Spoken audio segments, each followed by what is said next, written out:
In today's video, I'm going to teach you how to change the subscriber in Xero, and we'll walk through the entire process in just about 5 minutes. Now, this might seem a bit technical at first, but I promise with these clear steps, you'll be able to navigate this without any hassle. Let's dive right in. First things first, you need to log in to the Xero accounting software.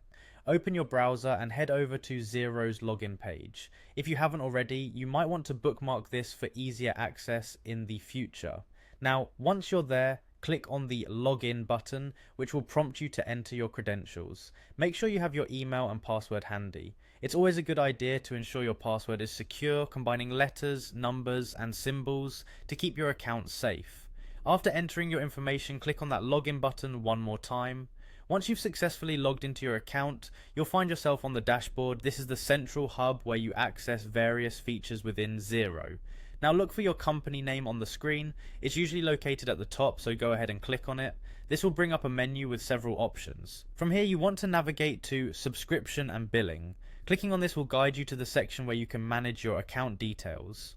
Next, look for the Manage Subscription option. This is the area where you can make adjustments to your subscription settings. By default, you might find this option under the Billing section.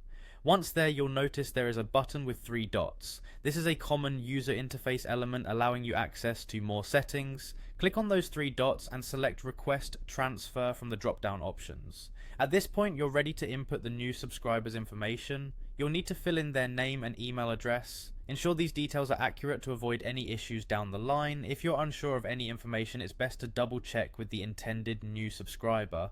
Finally, you need to confirm the transfer request. So once you've filled in all the necessary details, look for the Request Transfer button and click it. This action will send a note to Xero, notifying them of the subscription change, and there you have it, you've successfully requested to change the subscriber in Xero.